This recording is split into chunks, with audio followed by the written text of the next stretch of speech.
والذین اتخذوا مسجدا ضرارا، اور وہ لوگ جنہوں نے مسجد بنائی نقصان پہنچانے کے لیے، وکفرا، اور کفر کرنے کے لیے، وتفریقا بین المؤمنین، اور مسلمانوں میں پھوٹ ڈالنے کے لیے۔ ظاہر ہے دو پارٹیاں بن جائیں گی۔ یہاں پہ بھی آپ دیکھیں کہ ایک فرقے کی دو مساجد بن جاتی ہیں، ایک تو یہ نا کہ دو مختلف فرقوں کی بنے، ایک فرقے میں بھی بعض اوقات دو مساجد بن جاتی ہیں، دو مولویوں کا اختلاف ہوا، وہ اپنی علیحدہ مسجد بنا لیتا ہے اور وہ پھر آپس میں لڑنا شروع کر دیتے ہیں۔ اس طرح کے کئی کیسز ہمارے جہلم شہر میں موجود ہیں، ایک ہی فرقے کی دو مسجدیں تھوڑے تھوڑے فاصلے پہ۔ ایک تو یہ کہ خاندانی اور لسانی بنیاد کے اوپر مسجد بنانا، ایک یہ ہے کہ صرف خطیب کو نکال دیا، اس کی روٹس زیادہ تھی، اس نے امیر لوگوں کو گھیرا اور ایک پیرلل میں اور مسجد کھڑی کر دی، اور پھر جب کبھی کوئی ایکٹیویٹی پرفارم ہوتی ہے نا وہ پھر تماشا کرتے ہیں، یعنی قربانی کی کھالیں جمع کرنے کا وقت آئے گا، اس وقت ان کی وہ کمپٹیشن اس مسجد کے ساتھ ہوتا ہے جس میں پہلے خود خطیب رہا ہوتے ہیں اور اس فرقے کی بھی ہوتی ہے۔ تو اس طرح کے تماشے تو ہم دیکھتے رہتے ہیں، یہ سب کچھ وہی چل رہا ہے۔ تو یہ مسلمانوں میں تفریق ڈالنے کے لیے، وَإِرْصَادًا لِمَنْ حَارَبَ اللَّهَ وَرَسُولَهُ مِنْ قَبْلِ، اور یہ انہوں نے کمین گاہ بنائی ہے ایک ذلیل حرکتیں کرنے کے لیے، دین کے خلاف سازشیں کرنے کے لیے، اس کے لیے یہ پناہ گاہ ہے جو لڑتا ہے اللہ اور اس کے رسول کے ساتھ۔ اس سے پہلے ظاہر سامنے آ کے تو وہ نہیں لڑتے تھے، بس جب جہاد اور قتال کا موقع آتا تھا بزدلی دکھا دیتے تھے، پیچھے ہٹ جاتے تھے اور بس اپنے پھونکوں سے اسلام کو نقصان پہنچانے کی کوشش کرتے تھے۔ وَلَا يَحْلِفُنَّ إِنْ أَرَدْنَا إِلَّا الْحُسْنَى، اور یہ ضرور قسمیں کھا کر کہیں گے کہ ہم تو یہاں پہ بس دین کے کام کے لیے بیٹھے ہوئے ہیں، اور بیٹھے ہوئے ہیں اسلام کے خلاف سازشیں کرنے کے لیے،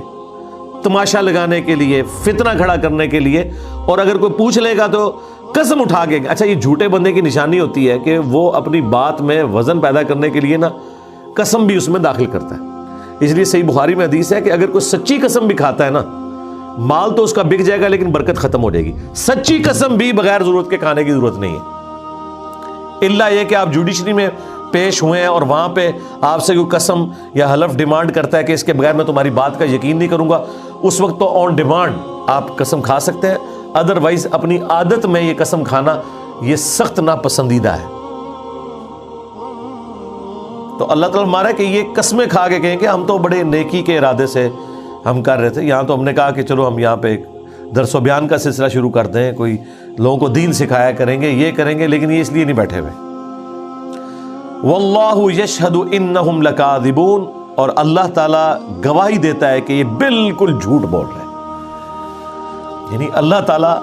اس لیول پہ آ کے مسلمانوں کو سمجھا رہا ہے کہ میں گواہی دیتا ہوں کہ یہ جھوٹ ہے، تاکہ اگر کسی کو کوئی وہم بھی آئے نا کہ یار یہ مسجد تھی 100 کرو اللہ کے نام پہ بنی تھی، چلو وہ رکھ لیتے، امام اپنا لگوا لیتے، ٹھیک ہے، مسجد نہیں سی توڑنی چاہیے تھی، لیکن نہیں، جب ایک جماعتی زندگی ہوتی ہے نا جس میں آپ ایک مشن کے لیے کھڑے ہوتے ہیں تو اس میں آپ کو اتنے سخت ڈیسیژن لینے پڑتے ہیں۔ مسجد ہی توڑوا دی، یہ اتنی ہارڈ لائن آپ کو لینی پڑتی ہے اس وجہ سے کہ آپ بڑے فتنے سے بچ جاتے ہیں۔ تو 2-4 دن لوگ باتیں کریں گے تو ختم، لیکن اگر یہ اس وقت فتنہ نہ ختم کیا جاتا تو یہ خلفائے راشدین کے دور کے اندر بھی نئی نئی شکلوں سے یہ اماجگاہ سامنے آنی تھی۔ کبھی کوئی اس کا کسٹوڈین بن جاتا کہ وہ پیرلل میں ایک ظاہر گندگی کا اڈا کھل تو گیا ہوا تھا نا، وہ اس کے کسٹوڈین اور متولی پیدا ہوتے رہنے تھے، وہ جڑ سے ختم کر دیا اسے تاکہ کوئی تفریق مسلمانوں میں نہ ڈال سکے۔ یہی حضرت ابوبکر نے بھی کیا ہے۔ بخاری میں آتا ہے کہ حضرت عمر نے حضرت ابوبکر صدیق رضی اللہ تعالیٰ عنہ سے عرض کی کہ امیر المومنین دیکھیں، رسول اللہ نے فرمایا تھا کہ جو کلمے کی گواہی دے دے لا الہ الا اللہ محمد رسول اللہ تو وہ میری تلوار سے آزاد ہے۔ تو یہ جو لوگ زکوٰۃ نہیں دے رہے، تو اگر ہم ان سے نہ بھی قتال کریں، ہم ان کے ساتھ کمپرومائز کر لیتے ہیں، کیونکہ ہم تو بڑے معاذوں کے اوپر جنگیں کھولنے والے ہیں رومنز اور پرشینز کے خلاف، اور ان سے بڑے مجرمین تو وہ لوگ ہیں جنہوں نے جھوٹا دعوی نبوت کر دیا ہے، مسلمہ کذاب اور طلحہ اسدی اور سجا عورت۔ اس محاذ پہ بھی ہم فوجیں بھیج رہے ہیں، ہمارے پاس تو اتنی مین پاور بھی نہیں ہے، 100 کرو یہ جو لوگ ہیں یہ اللہ کو مانتے ہیں، اس کے رسول کو مانتے ہیں، نماز پڑھتے ہیں، صرف ایک جیب ہی نہ ڈھیلی کر رہے، تو ہم کمپرومائز کر لیتے ہیں۔ تو حضرت ابوبکر نے کہا کہ ذرا وہ حدیث ذرا سناؤ نا مجھے جو تم رسول اللہ صلی اللہ علیہ وآلہ وسلم کے ریفرنس سے بیان کر رہے ہو۔ تو ان کا نبی علیہ السلام نے فرمایا کہ جو شخص اسلام کی گواہی دے دیتا ہے، اللہ کی گواہی دے دیتا ہے، اس کے رسول کی گواہی دے دیتا ہے، تو اس سے تلوار روک لی ہے اللہ نے میری، سوائے یہ کہ حق اسلام اگر کوئی توڑ دیتا ہے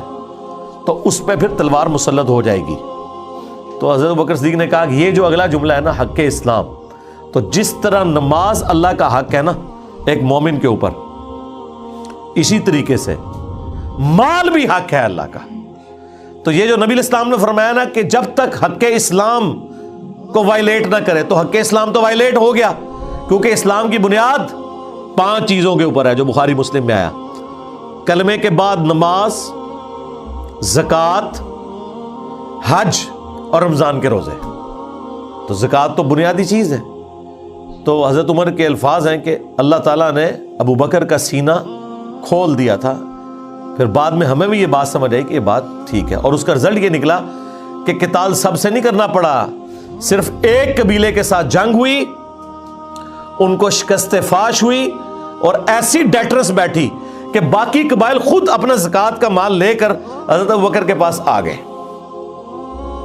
اور ان کا جی ہمیں یقین ہو گیا کہ اللہ کی غیبی مدد ہے، یہ نبی الاسلام کے مشن کو کوئی نقصان نہیں پہنچ سکتا، اور آپ واقعی اس مشن کے کسٹوڈین ہیں، جس کا ثبوت یہ ہے کہ اللہ نے آپ کی مدد فرمائی ہے، قلیل تعداد میں ہونے کے باوجود آپ ان قبائل کے اوپر جو اتنے جنگجو قبائل ہیں غالب آ گئے ہیں۔ اس کے پیچھے سوائے اس کے اور کوئی نہیں ہے کہ اللہ تعالیٰ کی غیبی مدد ہے۔ تو وہ 1-2 قبیلوں سے جنگ کی، باقی سارے قبائل اسلام میں واپس آ گئے، یہ ان کو ایڈوانٹیج ہوا۔ تو یہاں پر بھی جب اس طرح کے ایشوز ایڈریس کیے جاتے ہیں، اس کا فائدہ یہ ہوتا ہے کہ وہ فتنہ دب جاتا ہے۔ بظاہر وہ سخت ڈیسیژن ہوتے ہیں، لیکن فتنہ اس کی وجہ